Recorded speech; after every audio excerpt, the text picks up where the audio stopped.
कहानी के शुरू में हमें कैमरामैन को देखते हैं जो स्टूडियो में दो मॉडल्स की तस्वीरें बना रहा था। जब उन मॉडल्स लड़कियों का काम खत्म हो जाता है तो उनमें से एक तो अपने घर चली जाती है और जब दूसरी लड़की वहाँ से जाने लगती है तो कैमरामैन उसे किडनैप अगवा कर लेता है। उस लड़की को बेहोश कर दिया था। जब उसको होश आता है तो वो खुद को बंधा हुआ पाती है। वो लड़की बहुत ज्यादा डरी हुई थी और कैमरामैन से बार बार यही कह रही थी कि प्लीज मुझे छोड़ दो, पर वो उस लड़की की एक भी बात नहीं सुनता। फिर वो एक बॉक्स निकालता है जिसमें किसी की राख थी। वो उसको लड़की के पास रखकर उसका गला काट देता है और जब वो ऐसा कर रहा था तो उसका खून उस राख में गिरता है। अगली सुबह जब कैमरामैन की सेक्रेटरी आती है तो उसे उस लड़की की लाश नजर आती है जिसको कैमरामैन ने मार दिया था। पर जैसे ही वो पीछे मुड़ती है उधर वो अपने बॉस की लाश को भी देखती है। तभी वो पुलिस को बुलाती है। छानबीन करने के बाद पता चलता है जरूर उस लड़की को तो कैमरामैन ने मारा है, पर अभी ये राज ही था कि उस कैमरामैन को किसने मारा। जब वो उस कैमरामैन के गले को देखते हैं तो उस पर किसी के काटने के निशान थे। उसकी लाश को देखकर ऐसा लग रहा था कि जैसे उसका मांस किसी ने खा लिया हो। इसके बाद हम कहानी में दो न्यूज रिपोर्टर्स लड़कियों को देखते हैं जो काबिल तो बहुत थी पर उनका कोई भी यकीन नहीं करता था।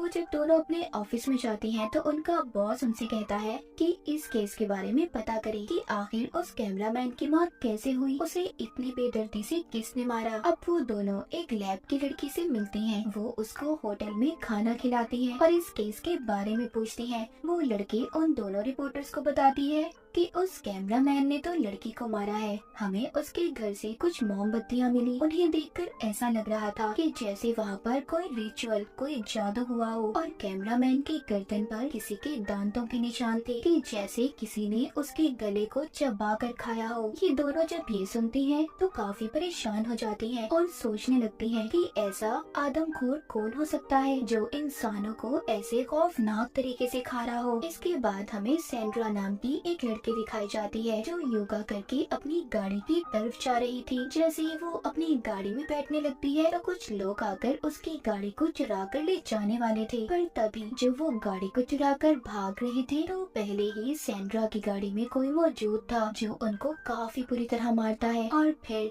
जान से मार देता है। सैंड्रा ये देखकर काफी ज्यादा डर गई थी। तभी वो देखती है उसकी गाड़ी के पीछे कोई था, लेकिन जब वहाँ पर लोग जमा होते हैं तो वो आदमी जो इसकी गाड़ी के पीछे खड़ा था वो वहाँ से चला जाता है। सैंड्रा अब इसी सोच में थी कि इतना ताकतवर इंसान कौन हो सकता है जिसने इतने सारे लोगों को अकेले मार दिया। अगली सुबह वो दोनों रिपोर्टर्स एक प्रेस कॉन्फ्रेंस में जाती हैं जहाँ पर वो पुलिस से सवाल करती हैं कि आखिर ये कत्ल कौन कर रहा है। पुलिस कहती है कि वो लोग फिक्र नहीं करें, हम बहुत जल्दी कातिल को ढूंढ लेंगे। रिपोर्टर ऑफिसर से पूछती है क्या ये कत्ल एक ही इंसान कर रहा है, जिस पर ऑफिसर उसको जवाब देता है पहले जो कत्ल हुए गाड़ी के पास वो एक ही इंसान ने किए हैं। वो पूछती है कि कैमरामैन के गले पर ऐसे निशान क्यों थे कि जैसे किसी ने उसका खून पिया हो। ये सवाल सुनकर सब लोग हैरान हो जाते हैं क्योंकि कोई भी इस बारे में नहीं जानता था। ये बात सुनकर वहाँ पर आई हुई जो मेयर थी वो बहुत गुस्सा होती है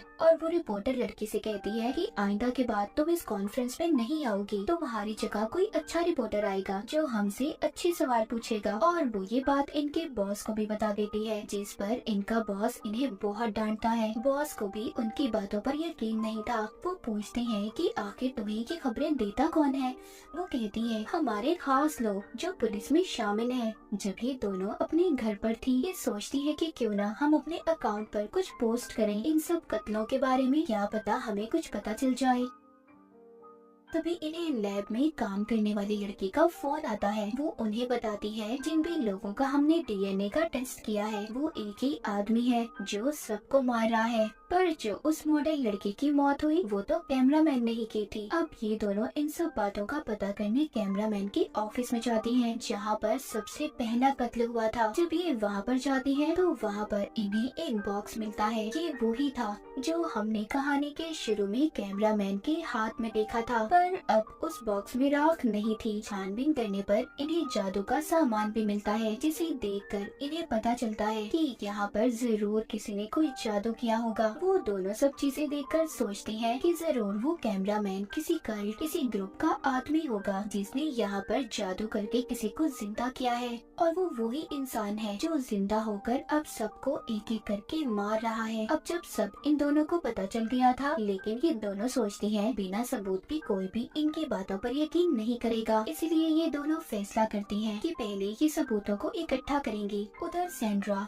जो कि उस हादसे के बाद हॉस्पिटल में थी, उसका भाई भी वहाँ पर आता है। सेंड्रा का भाई पुलिस ऑफिसर से पूछता है, क्या यहाँ पर कोई खतरा तो नहीं है? ऑफिसर कहता है, फिक्र नहीं करो, तुम्हारी बहन यहाँ पर महफूज है। फिर वो जब अपनी बहन से मिलता है, सेंड्रा उसे बताती है, उस रात मैंने एक आदमी को देखा था जो बहुत खतरनाक था, और मुझे लगता है कि वो मुझे भी नहीं छोड़ेगा, मुझे भी मार डालेगा। सेंड्रा ये बात कर ही रही थी, तभी वहाँ पर वो आदमी आ जाता है जो सेंड्रा को मारने के लिए आया था। उधर सेंड्रा का भाई उसे एक क्रॉस लॉकेट देता है, कहता है इसे पहन लो, गॉड पर यकीन रखो, तुम्हें कुछ नहीं होगा। पर वो अब अंदर आ चुका था जो एक गार्ड को मार रहा था। ये देखकर एक पुलिस ऑफिसर उस पर गोली चलाती है, और गोली की आवाज सुनकर और भी पुलिस वाले वहाँ पर आ गए थे, लेकिन वो आदमी उस ऑफिसर को मारकर उसका खून पीने लगा था। इसके बाद वो सेंड्रा के पास जाता है उसे मारने के लिए, तभी वो उसके गले में जब क्रॉस वाला लॉकेट देखता है तो डर जाता है और भागने लगता है। ऑफिसर भी वहाँ पर आ गया था जो सेंड्रा को बचाकर उसे घर भेज देते हैं, और यहाँ पर हमें पता चलता है कि वो आदमी कोई आम इंसान नहीं था, वो एक ड्रैकुला था जो सिर्फ रात को बाहर निकलता था। और ये यहाँ पर आया कैसे, ये हमें कहानी में आगे जाकर पता चलेगा। इसके बाद हमें एक लड़की दिखाई जाती है जो अपने काम से वापस घर जा रही थी। जब वो गाड़ी में बैठती है तो ड्रैकुला पीछे से आकर उसके गले को पकड़ लेता है, उसे मारकर उसका खून पीने लगता है। अगली सुबह दोनों रिपोर्टर्स को उनका बॉस कहता है, मैंने आज नया शो शुरू किया है जिसमें लोग हमें अपनी राय देंगे कि कातिल कौन है, और उनको इस केस पर बहुत से मैसेज भी आना शुरू हो जाते हैं जिसमें लोगों ने उन्हें अपने अपने ख्यालात बताए थे कि ऐसा क्यों था और इसके पीछे राज क्या था। वो दोनों रिपोर्टर लड़कियां कुछ लोगों के नामों को चुन लेती हैं और उनसे बात करने की भी कोशिश करती हैं। उधर सेंड्रा का भाई भी उसे अपने घर ले आया था। वो बताता है कि यहाँ पर कैमरे लगे हुए हैं, तुम फिक्र नहीं करो, तुम्हारी जान को खतरा नहीं होगा। तभी सेंड्रा रिपोर्टर की वीडियो देखती है जिसमें वो कह रही थी कि इस केस के बारे में कोई भी अगर कुछ भी जानता है तो हमें जरूर प्लीज बताएं। सेंड्रा अपने भाई से कहती है कि मैं भी इनसे बात करना चाहती हूँ। उधर ऑफिस में दोनों रिपोर्टर लड़कियों से अब एक लेडी बात करती है। वो कहती है कि मैंने आप लोगों की खबर को पढ़ा जिसमें आपने एक कैमरामैन का जिक्र किया था। उसी आदमी से 1 साल पहले मेरी बात हुई थी, क्योंकि मैंने उस वक्त ड्रैकुला के ऊपर एक किताब लिखी थी। उस किताब में एक आदमी का जिक्र था जो बहुत खतरनाक था। वो उस आदमी को जिंदा करना चाहता था और वो मेरी इन सारे मामले में मदद भी चाहता था, पर मैंने उसे इस बारे में नहीं बताया, क्योंकि अगर मैं ऐसा करती, उसकी मदद करती, तो एक खतरनाक ड्रैकुला हमारी दुनिया में आ जाता। तभी एक और लड़की इनकी वीडियो में शामिल होती है जो कहती है, हाँ मैं भी जानती हूँ उस इंसान के बारे में जो ड्रैकुला बनकर लोगों को मारता है। कुछ सालों पहले मेरा भी सामना हुआ था, उसने मेरी आंखों के सामने मेरी दोस्त को मार दिया, लेकिन मैंने उसे मारकर उसकी लाश को धूप में ले आई जिससे वो राख बन गया, और मैंने उसकी राख को एक बॉक्स में बंद कर दिया। पर कुछ दिन बाद वो बॉक्स ही चोरी हो गया। ये सारी कहानी सुनने के बाद दोनों समझ गई थी कि ये ड्रैकुला ही है जो अब दोबारा लोगों को मार रहा है और वापिस आ चुका है। जब ये दोनों घर जा रही थी तो तभी इन्हें सेंड्रा की कॉल आती है जो इनको सब बताती है जो सब उसने अपनी आंखों से देखा था। सेंड्रा की बातें सुनकर तो दोनों को पक्का यकीन हो गया था कि ये ड्रैकुला ही है। जिधर सेंड्रा रुकी हुई थी उधर वो ड्रैकुला आ गया था। वो वहाँ पर आकर सेंड्रा के दोस्तों को मार रहा था। सेंड्रा वीडियो कॉल के जरिए दोनों रिपोर्टर लड़कियों को दिखाती है कि वहाँ पर सब क्या हो रहा था। वो दोनों जब ये देखती हैं कि ड्रैकुला कैसे इंसानों को मार रहा है तो वो भी बहुत ज्यादा डर जाती हैं। तभी सेंड्रा का भाई आ जाता है जो उसको वहाँ से ले जाने आया था, लेकिन वो ड्रैकुला वहाँ पर भी आकर सेंड्रा के भाई को मार देता है। और फिर सेंड्रा को उसने इनको भी वीडियो कॉल पर देख लिया था। जब ये उसकी शक्ल देखती हैं तो दोनों बहुत ज्यादा डर जाती हैं। वो जाकर सारी बातें पुलिस ऑफिसर को बताती हैं तो वो कहता है, तुमने क्या मशहूर होने के लिए ये कहानी बनाई है? अगर ऐसा है तो प्लीज ऐसा मत करो, बहुत फजूल कहानी दुश्मनी है तुम्हारी। वो जान चुकी थी कि बिना सबूत के कोई भी इन पर यकीन नहीं करेगा।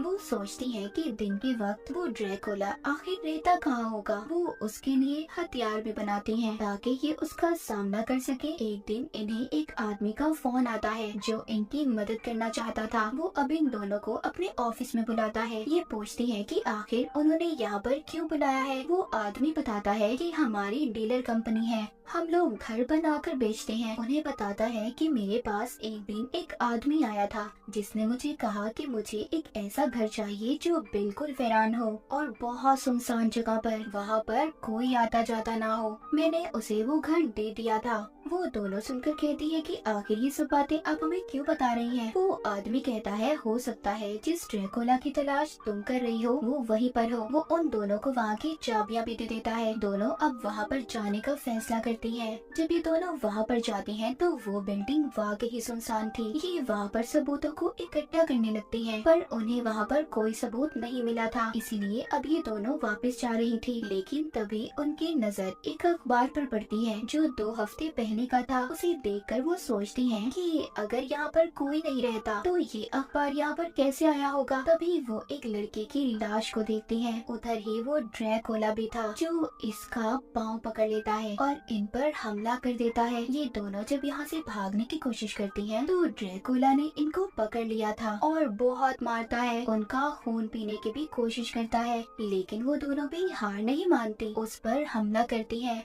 ड्रैकुला एक रिपोर्टर को तो बहुत मारता है और उसे बेहोश भी कर देता है और दूसरी रिपोर्टर का खून पीने के लिए उसकी तरफ बढ़ रहा था, पर वो भागकर सूरज की रोशनी में आ गई थी। इसके बाद ड्रैकुला दोबारा से उसकी तरफ जाता है जो बेहोश थी, पर अब उस लड़की को भी होश आ गया था और वो एक लकड़ी उठाकर ड्रैकुला को मार देती है जिससे वो बेहोश हो गया था। ये दोनों खींचकर उसे सूरज की रोशनी में ले आई थी जिससे वो दोबारा राख में बदल गया था। इसके बाद हम कुछ दिन बाद की कहानी को देखते हैं। दोनों रिपोर्टर्स बहुत ज्यादा जख्मी थी। कोई भी इनकी बातों पर यकीन नहीं कर रहा था कि इन्होंने एक ड्रैकुला को मार दिया। इसीलिए ये दोनों अभी फैसला करते हैं कि ये दोनों प्रेस को छोड़ देंगी और शादी करके कहीं दूर रहने लगती हैं। कहानी के आखिर में हम एक छोटी बच्ची को देखते हैं जो एक लेडी को ड्रैकुला की राख एक जार में दे रही थी। हम देखते हैं उसके नाखून बहुत बड़े थे जैसे कि वो भी ड्रैकुला हो। तो जैसे उस कैमरामैन ने इस राख के अंदर लड़की का खून डालकर इसे जिंदा किया था, मगर ड्रैकुला ने निकलते ही